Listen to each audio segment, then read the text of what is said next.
How did a simple work project turn my marriage upside down? Why did my husband show up with legal papers after I insisted nothing happened?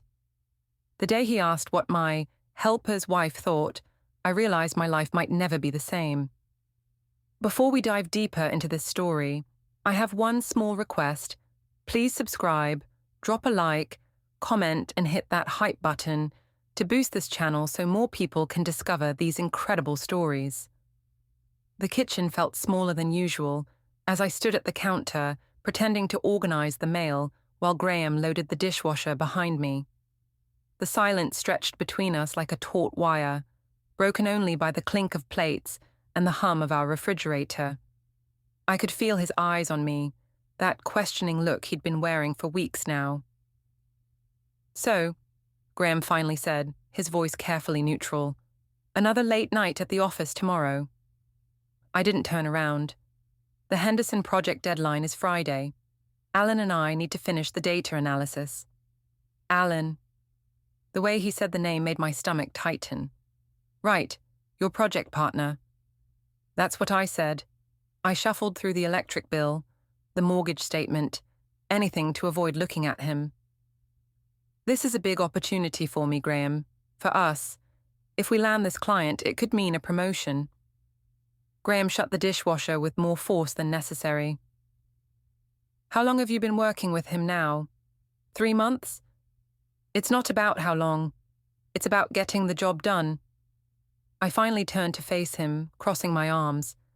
"I thought you'd be supportive of my career." His brown eyes searched my face, and I saw something there that made me uncomfortable. Hurt, maybe. Or suspicion. "I am supportive. You know I am. But Eudora, you've been coming home after 9 almost every night this week. Maya keeps asking where Mommy is." "Don't." I pointed a finger at him. "Don't you dare use our daughter to guilt me. I'm working hard for this family." "Are you?" The question hung in the air between us. Because from where I'm standing, it looks like you're working hard to avoid this family. Heat flashed through me. That's not fair. Just because you're content teaching the same high school biology classes year after year doesn't mean I have to settle for mediocrity. Graham flinched like I'd slapped him. Mediocrity? I didn't mean... But I had meant it, at least partially. Graham was safe, predictable. He came home every day at 4:30, helped Maya with her homework, made dinner when I was late. He was everything a husband should be, and somehow that felt suffocating. "Alan appreciates my work," I continued, unable to stop myself. "He sees my potential. He's been invaluable in helping me understand the client's needs." "I'm sure he has." Graham's voice was flat now, distant. "And what does his wife think about all this invaluable help?" The question caught me off guard. "What? Isabel, right? His wife? What does she think about her husband spending so much time helping you with your career?" My mouth went dry. "I don't know. Why would I know that? We don't talk about personal things. It's strictly professional." Graham nodded slowly, but his expression didn't change. "Right. Professional." The sound of little feet on the stairs broke the tension. Maya appeared in the doorway, clutching her stuffed rabbit, her dark hair messy from sleep. "Mummy? Daddy? Why are you talking so loud?" I immediately softened, crouching down to her level. "We're just discussing work, sweetheart. Nothing for you to worry about." Maya looked between us with those perceptive 7-year-old eyes that seemed to see everything. Daddy looked sad. Graham's expression crumbled for just a moment before he forced a smile. "Daddy's fine, baby girl. Just tired. Let's get you back to bed." As he scooped Maya up, she looked over his shoulder at me. "Are you coming to my school play on Friday, Mummy?"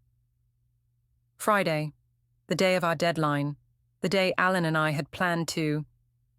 "Of course, sweetheart. I wouldn't miss it." But even as I said the words, I was already thinking of excuses. The project was too important. Alan was counting on me. We were so close to something special, something that made me feel alive in a way I hadn't felt in years. After Graham tucked Maya back into bed, he returned to the kitchen where I was wiping down counters that were already clean. "Eudora." His voice was quiet, careful. I found something today. My hand stilled on the counter. What? He pulled a receipt from his wallet, unfolded it, and placed it on the granite surface between us. This was in your car. Café Luna, 2 lunch entrees, 2 coffees, Tuesday afternoon at 1:30. I stared at the receipt, my mind racing. So? Tuesday you texted me that you were eating at your desk because you were too busy to take a lunch break. The paper seemed to pulse under the kitchen lights. Such a small thing, really. A receipt for $23.47. But Graham was looking at it like it contained the secrets of the universe. I forgot, I said finally. Alan suggested we work through lunch at the cafe. Better Wi-Fi than the office. You forgot you went to lunch. I've been stressed, Graham. This project is consuming my life. I can barely remember what I had for breakfast, let alone every meal. He picked up the receipt, studying it. The timestamp says you were there for 1 hour and 40 minutes. We were working. My voice was sharper now. God, Graham, do you want me to fail? Is that what this is about? You can't stand that I might actually succeed at something.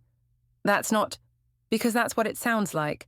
I finally have a chance to prove myself, to show what I'm capable of, and you're sitting here playing detective over a lunch receipt.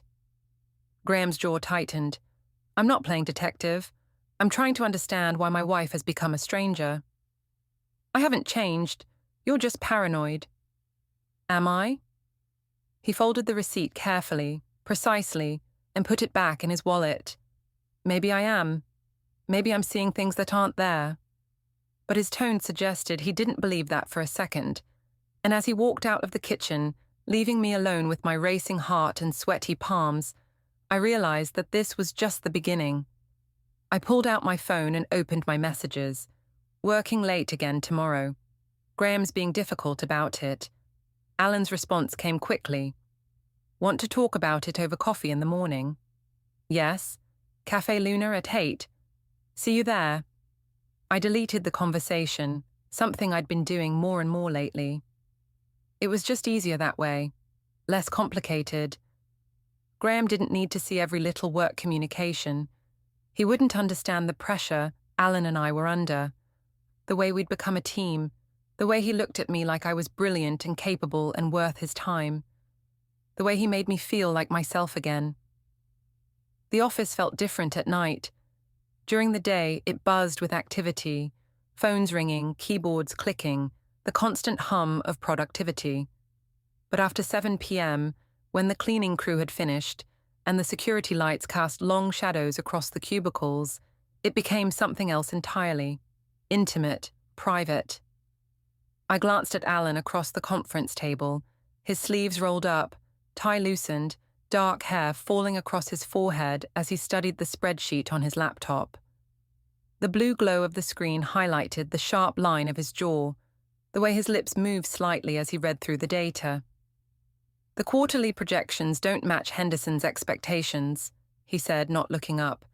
We need to revise the entire third section.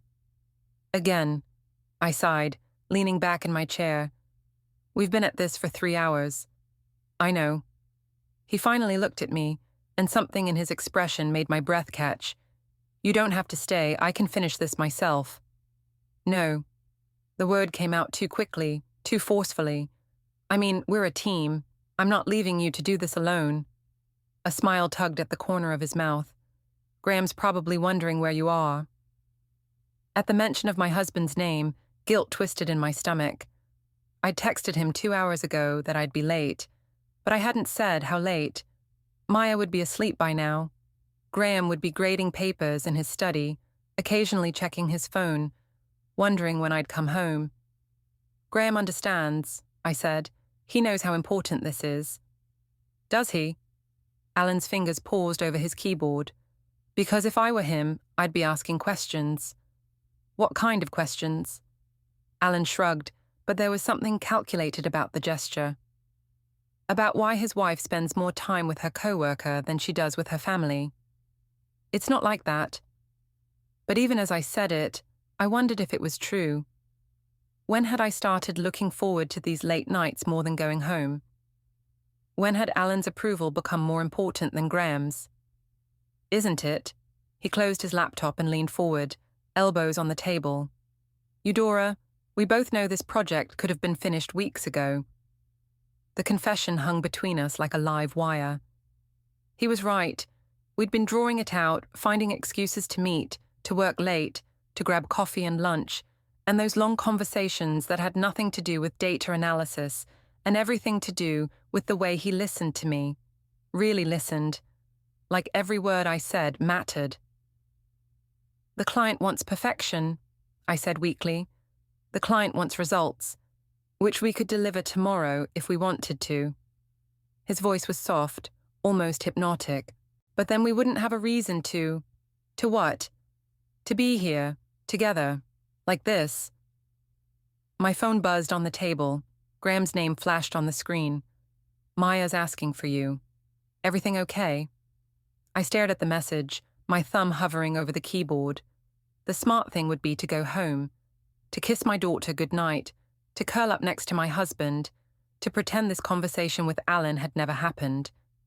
Instead, I typed, "Still working. Tell Maya I love her. Don't wait up." Alan watched me send the message. You didn't answer him. Answer what? Whether everything's okay. I set the phone face down on the table. Everything's fine. But it wasn't fine, and we both knew it. The air in the conference room felt charged, electric. Alan was looking at me the way Graham used to look at me when we were dating, like I was fascinating and mysterious and worth pursuing. We should probably call it tonight, I said, but I made no move to pack up my things. Probably. He didn't move either. The silence stretched between us, filled with possibility and danger in equal measure. This was the moment, the crossroads. I could stand up, gather my papers, go home to my husband and daughter, and the life I'd built. Or I could stay here in this bubble of artificial light and growing attraction and see what happened next. Alan, I know. He ran a hand through his hair. I know this is complicated. I know we're both married. I know we should be professional. But I can't stop thinking about you. The words came out in a rush. About how brilliant you are, how passionate you get when you talk about your ideas. About how your husband doesn't seem to see what I see. And what do you see? Someone who's meant for more than suburban mediocrity. Someone who deserves to be appreciated, celebrated. Someone who lights up a room just by walking into it. It was everything I wanted to hear. Everything Graham had stopped saying years ago. When was the last time my husband had called me brilliant? When was the last time he'd looked at me like I was anything more than Maya's mother and his reliable wife? My phone buzzed again. This time it was a photo from Graham, Maya asleep in her bed, clutching her stuffed rabbit, a note on her nightstand that read, "Good luck tomorrow, Mummy," in her careful 7-year-old handwriting. The image hit me like a physical blow. Maya had a spelling test tomorrow. I'd promised to help her practice, but I'd been too distracted by work, by Alan, by this intoxicating feeling of being wanted and appreciated. I should go, I said, standing abruptly. Alan stood too, moving around the table until he was close enough that I could smell his cologne, see the flecks of gold in his brown eyes. Eudora, this is wrong. But I didn't step back. We're both married. We have families. I know. His hand brushed against mine as he reached for his jacket. But wrong doesn't always feel wrong, does it? The touch was electric, sending shivers up my arm. For just a moment, I let myself imagine what it would be like to kiss him, to feel wanted and desired and alive again. Then I pulled my hand away and grabbed my purse. I have to go. I was halfway to the elevator when he called after me. Same time tomorrow? I should have said no, should have suggested we meet in the main office during regular hours, with other people around, with boundaries and professionalism and safety. Instead, I turned back and nodded. Same time. The drive home was a blur of streetlights and guilt. I practiced explanations in my head. The project was more complex than expected. The client had new requirements. Alan was a perfectionist who insisted on getting every detail right. All true, technically. All missing the larger truth that I was falling for my married coworker and using work as an excuse to spend time with him. Graham was asleep when I slipped into bed at nearly midnight. He stirred as I settled under the covers, his arm automatically reaching for me in that unconscious gesture of marital intimacy. "How'd it go?" he mumbled against my hair. "Good. Making progress." "That's good." His breathing deepened, and within minutes he was asleep again. I lay awake staring at the ceiling, thinking about Alan's words, about the way he'd looked at me, about the choice I was going to have to make.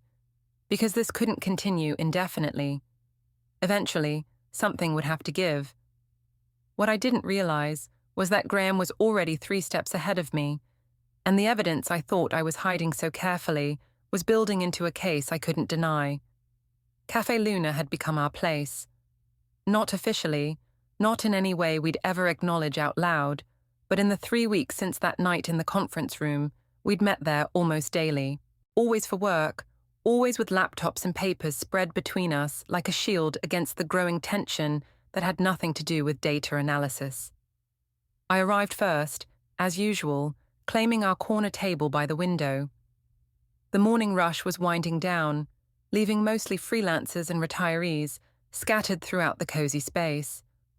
I ordered my usual vanilla latte, extra shot, and Alan's black coffee, a small intimacy that felt both innocent and loaded with meaning. "You're glowing," Alan said as he slid into the seat across from me, his smile warm and appreciative. "New dress?" I smoothed the blue fabric self-consciously. I had bought it yesterday during lunch, telling myself it was for the client presentation next week, but I'd chosen it thinking about how the color brought out my eyes, how the cut flattered my figure, how Alan might react when he saw me in it. "Just something I picked up," I said, handing him his coffee. "How's the Henderson revision looking?" "Nearly perfect, thanks to your insights on the market analysis." He opened his laptop but didn't look at the screen. "You know, I've worked with a lot of analysts over the years, but none as intuitive as you. You see patterns others miss." The compliment warmed me more than the coffee. When was the last time Graham had praised my work? He asked polite questions about my day, nodded appropriately when I talked about office politics or difficult clients, but he didn't really understand what I did or why it mattered to me. "It's just pattern recognition," I said, but I was smiling. "It's more than that. It's intelligence, creativity. You have a gift, Eudora." We worked in comfortable silence for an hour, occasionally leaning across the table to point out details on each other's screens. Our fingers brushed when he handed me a pen. His knee bumped against mine under the small table. Small touches, accidental contact, nothing that couldn't be explained away as the natural result of working in close quarters. "Eudora? Is that you?" I looked up to see my twin sisters, Pamela and Josephine, standing beside our table with matching expressions of curiosity. They were dressed for their yoga class, designer athleisure that probably cost more than my mortgage payment, their blonde hair pulled back in identical high ponytails. "Pam, Josie." I minimized the spreadsheet on my screen. "What are you doing here?" "We always come here after Pilates," Pamela said, her eyes moving between Alan and me with obvious interest. "Who's your friend?" "This is Alan Mercer, my colleague. Alan, these are my sisters, Pamela and Josephine." Alan stood to shake their hands, flashing that charming smile that had probably gotten him out of trouble since childhood. "Nice to meet you both. Eudora's told me so much about her family." "Has she?" Josephine's eyebrows rose. "She hasn't mentioned you at all." Heat crept up my neck. "We're working on a project together. Nothing worth mentioning." "Nothing worth mentioning?" Alan's tone was playfully wounded. "I'm crushed. Here I thought we made a good team." Pamela pulled out her phone. "Do you mind if I get a picture? Eudora looks so professional and successful. Our little sister, the corporate powerhouse." "That's not necessary," I started, but Alan was already moving his chair closer to mine. I'd be honored to be in a photo with such a talented colleague, he said. The camera flash went off before I could protest further. In the image on Pamela's screen, Alan and I looked like exactly what we were pretending not to be. A couple. His arm was draped casually across the back of my chair, our heads tilted toward each other, both of us smiling in a way that suggested intimacy beyond professional collaboration. Perfect, Pamela said, already typing on her phone. I'm posting this to the family group chat. Mum and Dad will love seeing you so happy at work. My stomach dropped. The family group chat included everyone. My parents, my sisters, Graham, even his mother Francine. Graham would see this photo within minutes, would see how comfortable Alan and I looked together, how natural and right we appeared as a pair. You don't need to... Too late, already sent, Josephine said cheerfully. So Alan, are you married? Kids? Married, yes. My wife Isabel is a nurse at General Hospital. No kids yet, but we're hoping. The mention of his wife sent an unexpected stab of jealousy through me. I'd successfully avoided thinking about Isabel Mercer for weeks, compartmentalizing her existence into a space I didn't have to examine. But hearing Alan talk about her, about their plans for children, made her real in a way that was deeply uncomfortable. That's wonderful, Pamela said. What does she think about you spending so much time with our sister? The question hung in the air like a challenge. Alan's smile faltered slightly, and I saw him struggle for an answer that would satisfy my sister's curiosity without revealing too much. Isabel understands the demands of corporate life, he said finally.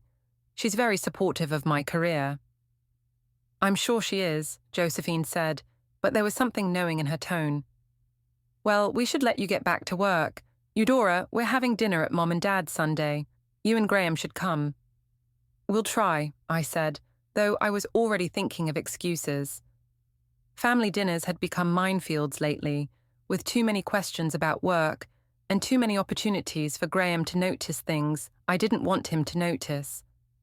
After my sisters left, Alan and I sat in awkward silence. The easy intimacy of the morning had been broken by the intrusion of reality.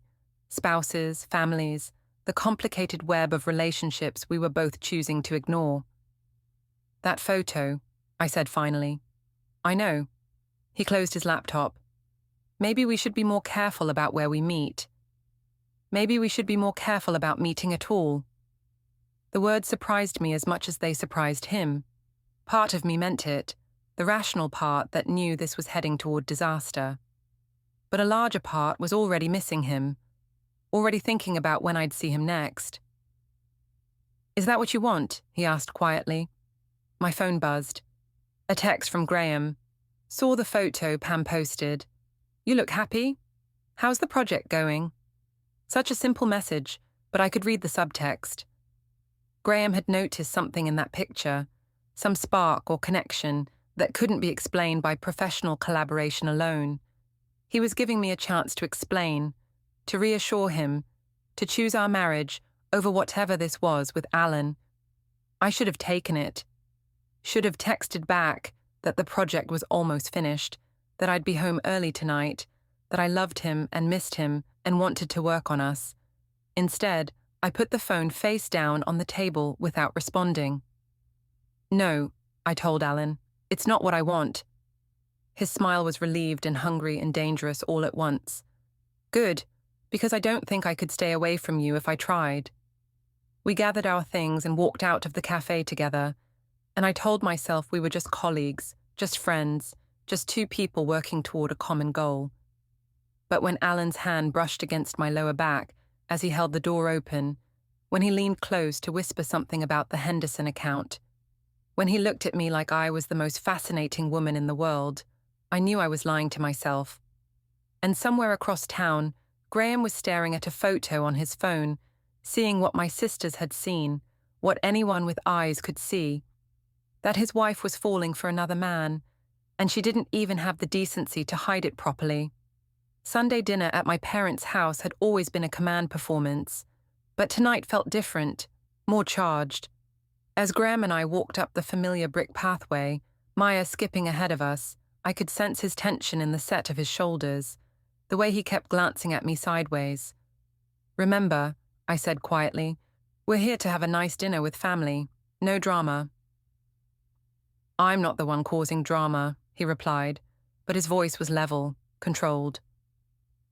My father Curtis answered the door, his weathered face breaking into a smile as he scooped Maya into a bear hug.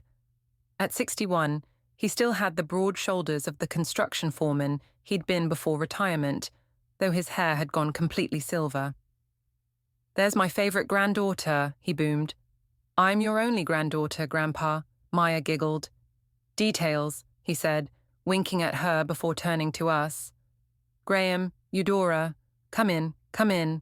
Your mother's been cooking all day." The house smelled like pot roast and fresh bread, comforting scents that usually made me feel safe and loved. Tonight, they just made me nervous. Pamela and Josephine were already in the living room with our mother, their voices carrying that particular tone they got when they were gossiping about someone. "Looked so happy in that photo," Pamela was saying as we entered the room, practically glowing. "Oh, there she is," Josephine called out. "The corporate star herself." My mother, Helen, rose from her chair to embrace me. At 58, she was still beautiful, her blonde hair perfectly styled, her makeup flawless, despite having spent the day cooking. "Sweetheart, you did look wonderful in that picture Pamela shared. So professional." "It was just a work meeting, Mom."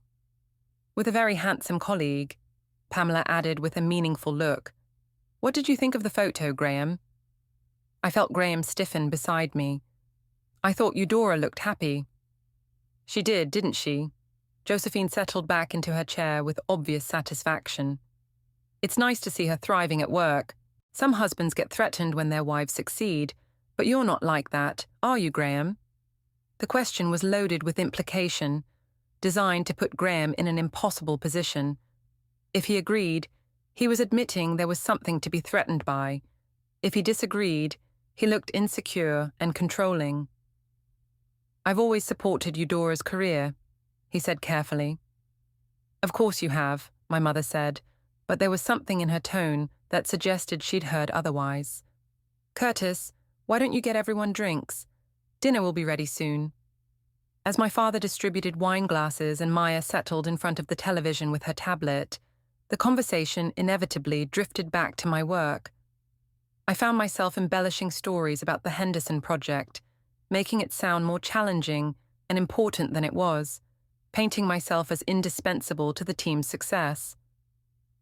"Alan's been incredible to work with," I heard myself saying. "He really sees my potential in ways that others might not." Graham's wine glass paused halfway to his lips. "Others? You know how corporate environments can be, political, but Alan judges people on merit, on talent. He's not intimidated by strong women." "Unlike some people," Pamela murmured, just loud enough for everyone to hear. "Pamela," my father warned, but his tone was mild. "What?" "I'm just saying it's refreshing to see Eudora working with someone who appreciates her abilities. Someone who recognizes that she's capable of more than just domestic responsibilities." The insult was clear, and Graham's face flushed red. "I've never suggested Eudora was limited to domestic responsibilities." "Haven't you?" Josephine leaned forward. "Because from what we hear, you've been pretty unsupportive of this project, questioning her hours, making her feel guilty for pursuing opportunities." "That's not—" "It's true though, isn't it?" I found myself saying, the wine and my sister's support making me bolder than usual. "You have been questioning everything, acting like I'm doing something wrong by working hard." Graham set down his wine glass with deliberate care. "I've been concerned about the amount of time you're spending away from home, away from Maya. Don't you dare use our daughter against me." "I'm not using anyone against you. I'm trying to understand why my wife has become a stranger." "Maybe because your wife is finally doing something that makes her feel valuable," Pamela interjected. "Maybe because she's found someone who sees her worth." The words hung in the air like a slap. Everyone in the room went quiet, the implications too obvious to ignore. My father cleared his throat uncomfortably. My mother's eyes darted between Graham and me with growing alarm. What exactly are you implying? Graham's voice was dangerously quiet. I'm not implying anything, Pamela said. I'm stating facts. Eudora is happier than she's been in years. She's working with someone who values her contribution, who makes her feel appreciated. If that threatens you, maybe you should ask yourself why. Pamela, that's enough, my father said, but she wasn't finished. Is it? Because I'm tired of watching my sister apologize for being successful. I'm tired of seeing her dim her light to make other people comfortable. Graham stood up slowly, his chair scraping against the hardwood floor. You think this is about success, about career advancement? Isn't it? Josephine challenged. No. Graham's gaze moved to me, and I saw something in his eyes that made my stomach clench. It's about respect. It's about honesty. It's about the fact that my wife is lying to me every single day. Graham, I started, but he held up a hand. Let me ask you something, Eudora. This Alan who appreciates you so much, who sees your potential, does his wife know about all these late-night work sessions? Does she know about the long lunches, the coffee meetings, the way you light up when you talk about him? The room fell silent except for the sound of Maya's tablet from the living room. My sister's triumphant expressions faltered as they realized Graham wasn't backing down. Of course she knows, I said, but my voice sounded thin, even to me. We're colleagues. We work together. Do you know her name? The question caught me off guard. What? His wife? Do you know her name? I felt heat creep up my neck. Isabel. Her name is Isabel. And what does Isabel think about her husband spending more time with you than he does with her? I don't know. It's not my business what she thinks. Isn't it? Graham pulled out his phone, and I felt a chill of premonition. Because I think it should be your business. I think if you're going to destroy our marriage for this man, you should at least have the courtesy to find out how his wife feels about it. I'm not destroying anything. Then you won't mind if I call her. My blood turned to ice. Graham, don't. Why not? If this is all innocent, if you're just colleagues working on a project, then there's nothing to hide, right? You're being ridiculous. Am I? He started scrolling through his contacts, and I realized with growing horror that he was serious. Let's find out. Let's call Isabel Mercer and ask her what she thinks about her husband's dedication to your career. Stop. I stood up, reaching for his phone, but he stepped back. Why should I stop? You just spent 10 minutes telling your family how wonderful this man is, how much he appreciates you, how he sees your worth. Surely his wife would want to hear about what a supportive colleague her husband is. Graham, please. My voice was barely a whisper. Please what? Please don't call the wife of the man you're having an affair with. Please don't expose the lie you've been living for months. The word affair hit the room like a bomb. My mother gasped. My father's face went pale. Pamela and Josephine stared at me with dawning realization. It's not an affair, I said desperately. We're just friends. We work together. Friends. Graham's laugh was bitter. Is that what you call it when you delete text messages? When you buy new clothes for work meetings? When you lie about where you've been and who you've been with? How do I know? He held up his phone. Because I'm not stupid, Eudora. Because I pay attention. Because I've been watching my wife fall in love with another man and lie to my face about it for months.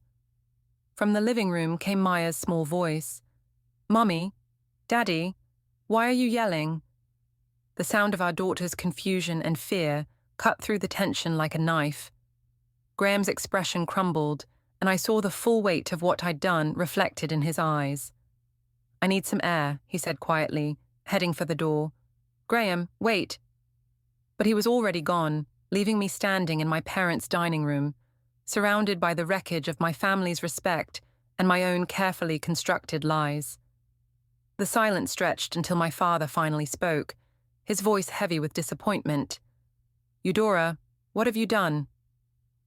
I looked around the room at the faces of the people who loved me, seeing my own shame reflected back at me. But instead of owning it, instead of admitting the truth and begging for forgiveness, I did what I'd been doing for months. I blamed everyone but myself. "This is ridiculous," I said, grabbing my purse. "I'm not going to stand here and be accused of something I haven't done. Graham is paranoid and jealous, and apparently you're all willing to believe the worst of me based on his insecurity." "Sweetheart," my mother started, but I was already heading for the door. "Maya, we're leaving," I called, "but Grandma made pie." "Now, Maya."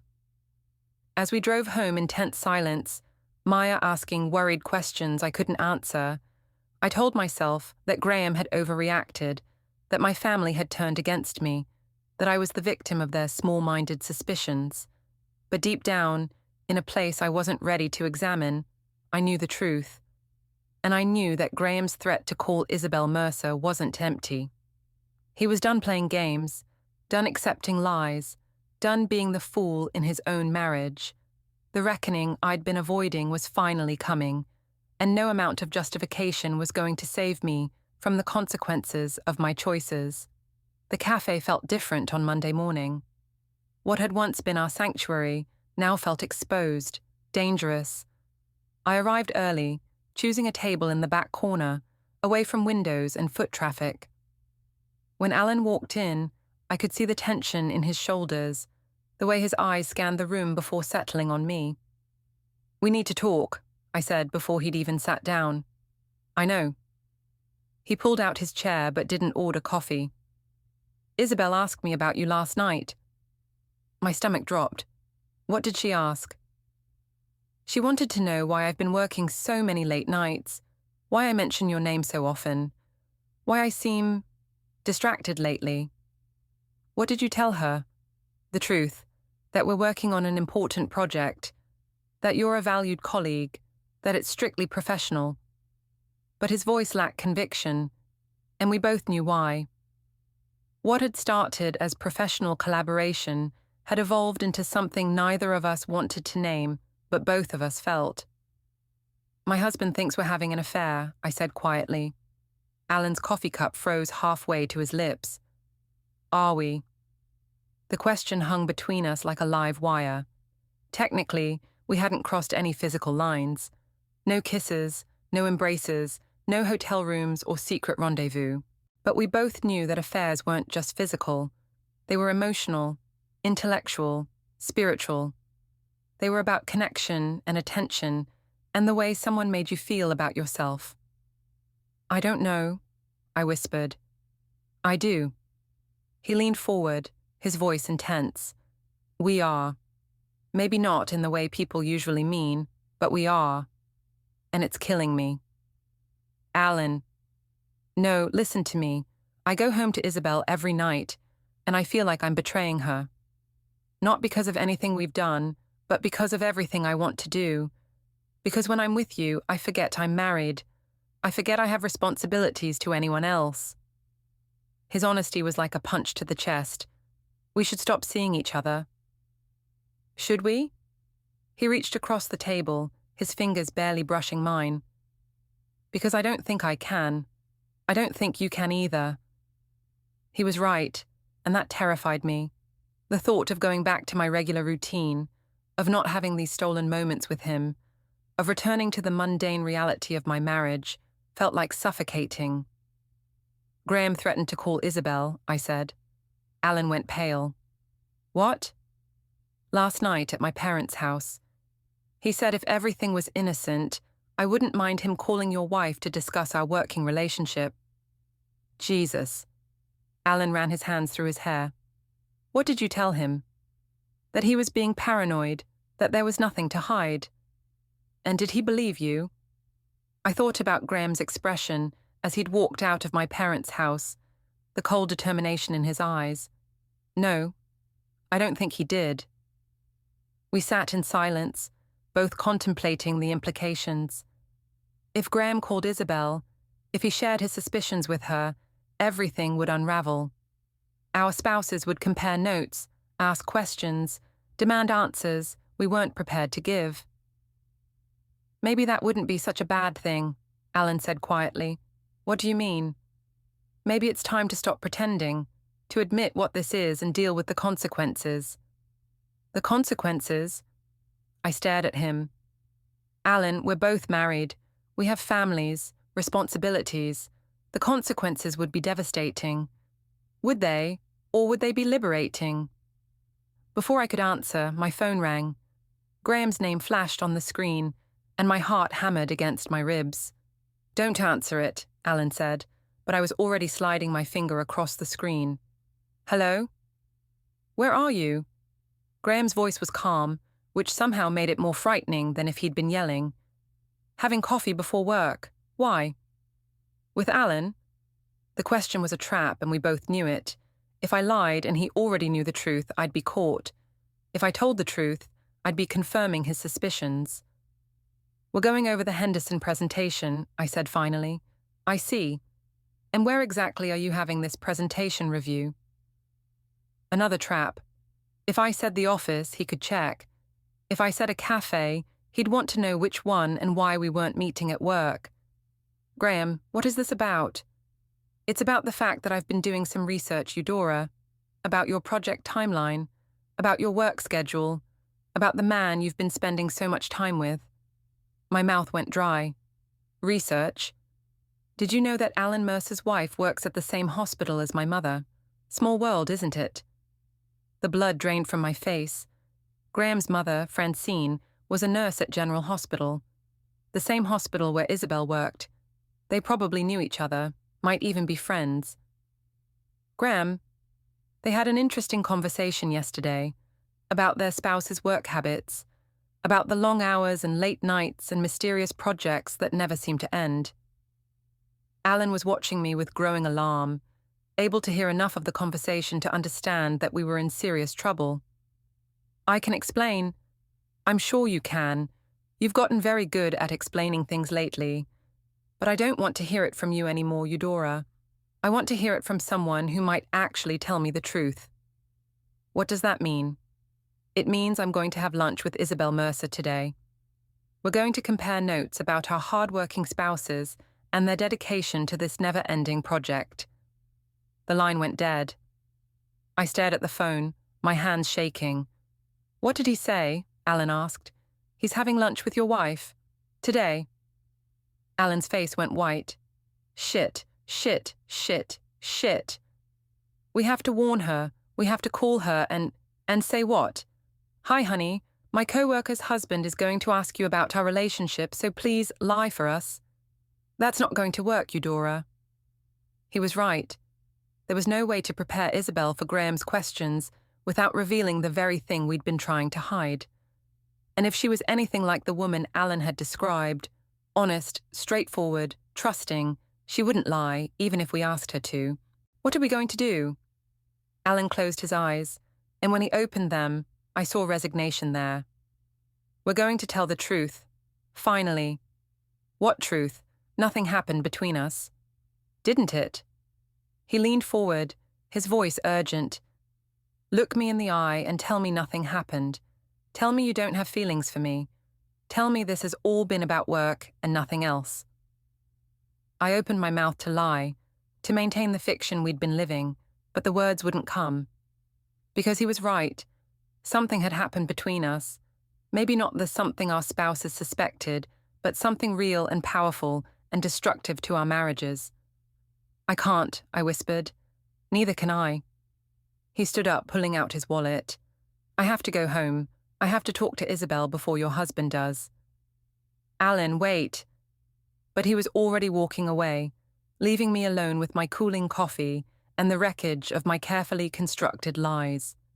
In a few hours, Graham and Isabel would sit across from each other and compare stories. They'd realize that their spouses had been lying to them, manipulating them, betraying their trust in ways that went beyond physical infidelity, and then everything would change. I sat in that cafe for another hour, staring at my phone, waiting for it to ring, waiting for Graham to call and demand I come home, waiting for Alan to text that he'd somehow fix things with Isabel, waiting for a miracle that would let me continue living in the space between truth and lies. But the phone stayed silent, and eventually I had to go to work, had to pretend everything was normal, had to sit through meetings and respond to emails while my marriage disintegrated across town. At exactly 12:30, I got a text from Graham. Having a very enlightening conversation with Isabel. She says hello. The casual cruelty of the message made me sick. I could picture them sitting together, sharing stories, realizing how thoroughly they'd been deceived. I could imagine Isabel's face as she understood that her husband's work wife was something more than professional, and Graham's grim satisfaction as his suspicions were confirmed. My phone buzzed again. This time it was Alan. I told her everything. She's devastated. I'm so sorry, Eudora. I'm so fucking sorry. I stared at the message until the words blurred together. It was over. The pretending, the justifications, the careful dance around the truth. All of it was finished. Our spouses knew, and there would be consequences, and no amount of explanation or apology would undo the damage we'd caused. The only question now was what those consequences would be, and whether our marriages could survive the truth we'd been so desperate to hide. The law office of Morrison, Klein & Associates occupied the 15th floor of a gleaming downtown building. Graham sat across from attorney Patricia Morrison, a sharp-eyed woman in her 50s who specialized in family law. Between them lay a manila folder thick with documents, photographs, bank statements, phone records, and a detailed timeline of his wife's affair. "You've been thorough," Patricia said, flipping through the evidence. "These text message records, the credit card statements showing lunch charges for two, the photographs from social media. It paints a clear picture." Graham nodded grimly. "I wanted to be sure before I took this step." "And you're certain you want to proceed? Once we file these papers, there's no going back. Your wife will know you're serious about divorce." "She made her choice when she decided to have an affair. I'm just making mine." Patricia pulled out a legal pad and began taking notes. "Tell me about your daughter. Maya, is it? She's 7. She doesn't know what's happening yet, but she senses something's wrong. She's been having nightmares, clinging to me more than usual. We'll petition for primary custody. Given your wife's extracurricular activities and the instability they represent, we have a strong case. You're the more stable parent, you have a steady job, and you haven't been engaging in behavior that puts the family at risk." Graham thought about Maya's confused face that morning when Eudora had snapped at her for spilling juice on her school uniform. His wife was unraveling, becoming someone he didn't recognize, someone who put her own desires above her daughter's well-being. "What about the house?" "We'll argue that Maya needs stability, continuity. You should remain in the family home. Your wife can find somewhere else to live while she figures out her priorities." Patricia's phone buzzed. She glanced at it and frowned. "Excuse me for a moment. My paralegal says there's someone here to see me. A Mrs. Mercer?" Graham's eyebrows rose. "Isabel? You know her. She's the wife of the man my wife has been having an affair with. We had lunch yesterday to compare notes about our spouse's behavior." Patricia's expression sharpened with interest. Would she be willing to provide a statement? Corroborating testimony from the other betrayed spouse would strengthen our case significantly. I think she might be. A few minutes later, Isabel Mercer was shown into the office. She looked exhausted, her nurse's scrubs wrinkled, her usually neat brown hair pulled back in a messy ponytail. But her eyes were clear and determined. "I'm sorry to interrupt," she said, "but I heard through the hospital grapevine that Graham was here. I wanted to offer my support." "Mrs. Mercer," Patricia said, "I understand your husband has been involved with Mr. Inglehart's wife." Isabel's jaw tightened. Alan confessed everything yesterday. The emotional affair, the lies, the way he's been prioritizing Eudora over our marriage. He's been living a double life for months. Would you be willing to provide a written statement to that effect? Absolutely. I want there to be consequences for what they've done. I want them to understand that their actions hurt real people, destroyed real families. Graham felt a surge of gratitude toward this woman he barely knew. While his wife was probably crafting new lies and justifications, Isabel was here, ready to face the truth and demand accountability. There's something else, Isabel continued. Alan's been talking about leaving me. He says he's in love with Eudora, that they have a connection he's never felt before. He wants to end our marriage so they can be together. The words hit Graham like a physical blow. He'd suspected his wife's feelings, but hearing confirmation that Alan was ready to abandon his own marriage for her made everything real in a way it hadn't been before. Has he filed for divorce? Patricia asked. Not yet, but he's consulting with an attorney this week. He seems to think Eudora will leave Graham for him. Graham almost laughed at the irony. While he was here preparing to divorce his wife, she was probably planning to divorce him. The difference was that he had evidence, documentation, a clear case for custody and asset protection. Eudora had only her delusions and Alan's promises. This actually works in our favor, Patricia said. If your wife is planning to leave anyway, she can't claim she's fighting for the marriage or trying to preserve the family. She's actively choosing her affair partner over her husband and daughter. They spent the next hour going over details, preparing statements, building an airtight case. Isabel provided dates, times, and conversations that corroborated Graham's timeline. Together, their evidence painted a picture of two people who had systematically deceived their spouses, prioritized their own desires over their family's well-being, and shown no remorse for the pain they'd caused. I'll have the papers drawn up by tomorrow, Patricia said as they prepared to leave. Divorce petition, custody filing, restraining order, preventing asset disposal. We'll serve them simultaneously for maximum impact. Restraining order? Graham asked. To prevent your wife from emptying bank accounts, selling property, or otherwise trying to hide marital assets. It's standard procedure in contested divorces, especially when one party has been deceptive about their activities. As they walked out of the building together, Isabel turned to Graham with a sad smile.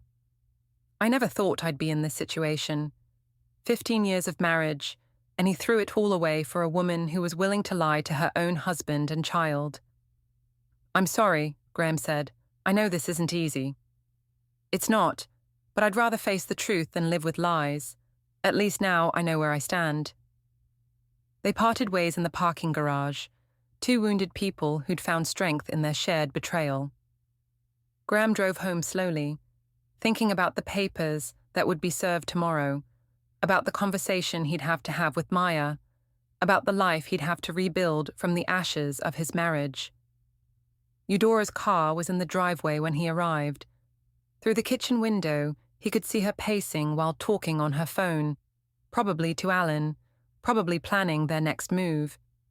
She looked frantic, desperate, nothing like the confident woman who'd been lecturing him about supporting her career just days earlier. Maya ran to him as he entered the house, wrapping her arms around his waist with the fierce intensity of a child who sensed her world was shifting. Daddy, is everything okay?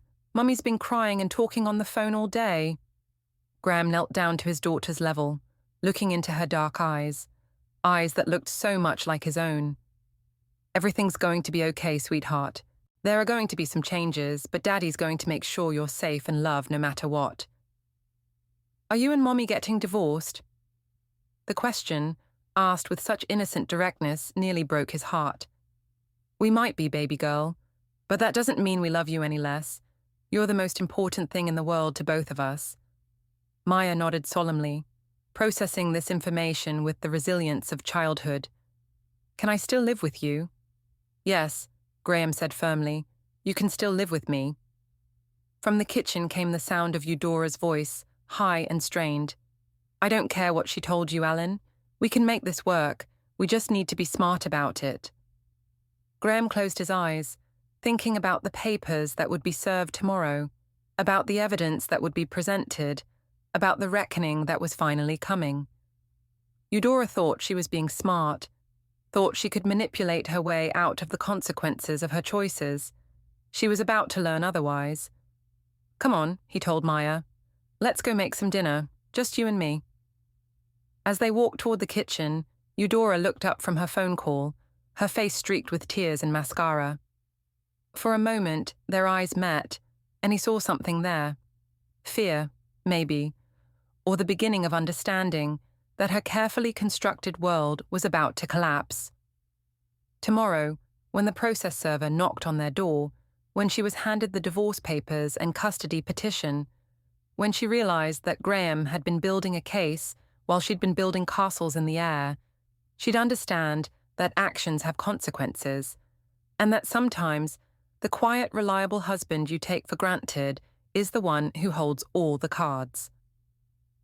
The process server arrived at exactly 9:47 a.m. on a Tuesday morning, just as Eudora was getting ready to leave for another work meeting with Alan. She answered the door in her new blue dress, the one she'd bought to impress her lover, her face bright with the anticipation of another stolen moment. Eudora Inglehart. Yes? You've been served. The manila envelope felt heavier than it should have as she carried it back to the kitchen. Graham was there, calmly eating breakfast with Maya, acting as if this were any other morning. But there was something in his expression, a quiet satisfaction that made her stomach clench with dread. "What is this?" she asked, though part of her already knew. "Open it and see." Her hands shook as she pulled out the documents: petition for dissolution of marriage, custody filing, asset protection order. The legal language blurred together, but the meaning was crystal clear.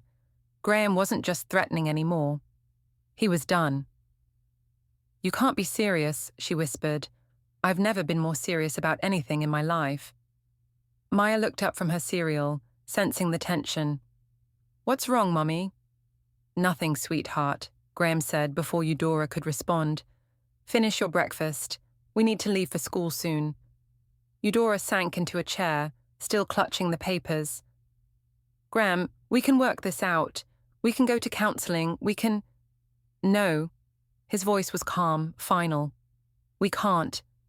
You made your choice, Eudora. You chose Alan over our marriage, over our family. Now you get to live with the consequences." "I never chose him over Maya." "Didn't you?" Graham stood up, taking Maya's empty bowl to the sink.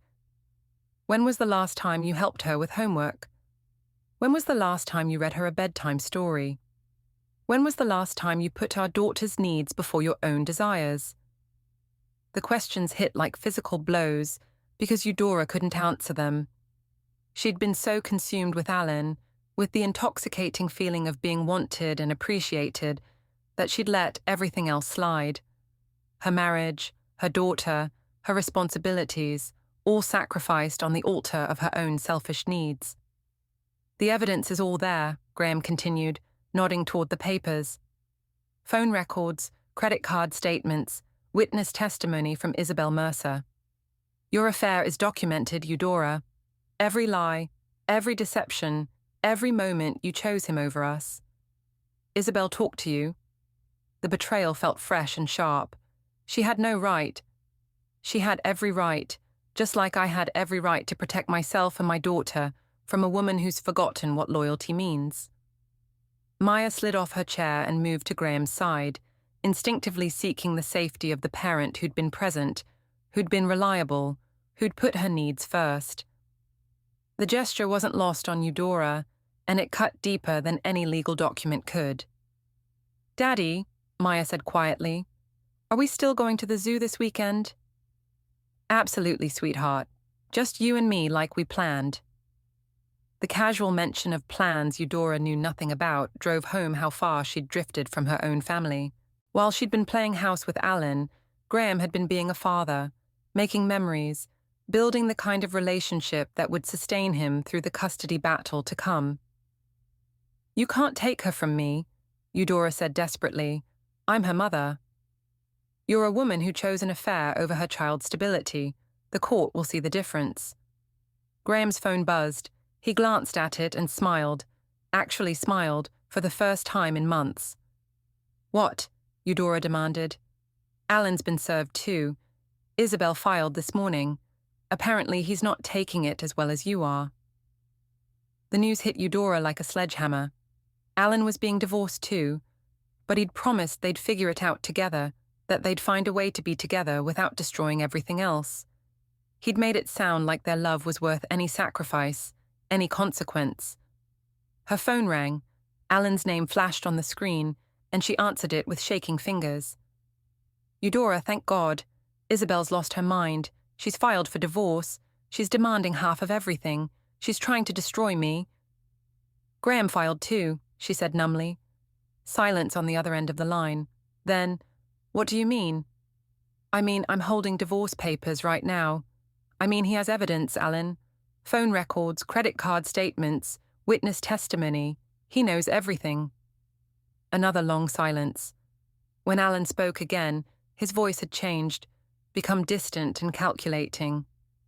We need to be smart about this. We need to coordinate our responses, make sure our stories match. Our stories? Eudora laughed, a harsh sound that made Maya flinch. There are no stories left, Alan. There's just the truth, and the truth is that we destroyed our marriages for, what, a few stolen lunches, some late-night conversations, the fantasy that we were something special. We are something special, are we? Because right now, looking at these papers, looking at my daughter who doesn't trust me anymore, looking at my husband who's been 10 steps ahead of us this whole time, I don't feel special. I feel stupid. I feel like I threw away everything that mattered for absolutely nothing. Eudora, don't say that. We can still be together. Once the divorces are final. And then what? We'll live happily ever after on the ruins of our families. We'll build a life together based on lies and betrayal and the pain we've caused other people. She could hear him breathing on the other end of the line, could practically feel his desperation through the phone. And suddenly, she understood something that should have been obvious from the beginning. Alan wasn't her soulmate or her salvation. He was just another married man who'd gotten caught up in the excitement of an affair, who'd made promises he couldn't keep, and painted pictures of a future that had never been real. I have to go, she said. Eudora, wait. She hung up and looked at Graham, who'd been listening to her half of the conversation with something that might have been pity. He's not what you thought he was, is he? Graham said quietly. No, he's not. Neither are you. The words were delivered without malice, but they landed with devastating accuracy. Graham was right. She wasn't the woman she'd thought she was. She wasn't someone who could compartmentalize an affair without it affecting the rest of her life. She wasn't someone who could lie to her husband and daughter without consequences. She wasn't someone who could have it all without sacrificing everything that truly mattered. What happens now? She asked. Graham picked up Maya's backpack and helped her into her jacket. Now you figure out what kind of person you want to be going forward, and I focus on raising our daughter and rebuilding my life. Will you ever be able to forgive me? He paused at the door, Maya's hand in his, and looked back at her with eyes that held no anger, no hatred, just a profound sadness for what they'd lost. I don't know, he said honestly, but I know I can't trust you. And without trust, forgiveness doesn't matter much, does it? They left for school, leaving Eudora alone with the divorce papers and the wreckage of her choices. She sat at the kitchen table for a long time, thinking about the path that had brought her here, about the small compromises and justifications that had led to this moment of absolute clarity. Her phone buzzed with texts from Alan, increasingly desperate messages about lawyers and strategies and fighting back. She deleted them without reading them all. There was no fighting back from this. There was only moving forward and trying to salvage whatever relationships she could from the destruction she'd caused. The irony wasn't lost on her. She'd thought she was the smart one, the one who was getting away with something while Graham remained obliviously devoted. But he'd been watching, documenting, preparing.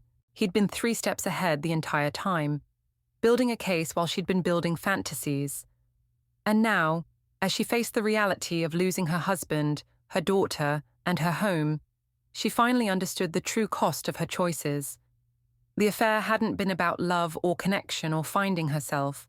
It had been about selfishness and ego, and the dangerous belief that she deserved whatever made her happy, regardless of who got hurt. Graham had asked what his helper's wife thought about all the help Alan had been giving her. Now she knew the answer. Isabel had thought her husband was working late to provide for their future together, just like Graham had thought his wife was working late to provide for their family. Both of them had been wrong. Both of them had been betrayed by the people they trusted most. But only one of them had been prepared for the truth when it finally came to light. As Eudora sat alone in the kitchen that would soon belong only to Graham and Maya, she realized that her husband's quiet question had been more than just suspicion. It had been a warning, a final chance to come clean, a last opportunity to choose her family over her affair. She'd failed that test spectacularly, and now she would spend the rest of her life living with the consequences of that failure, watching from the outside as Graham raised their daughter, built a new life, and found the happiness that Eudora had thrown away in pursuit of something that had never been real in the first place. The receipt Graham had found in her car, $23.47 for lunch with another woman's husband, had cost her everything that mattered, and there was no amount of explaining, justifying, or apologizing that would ever bring it back.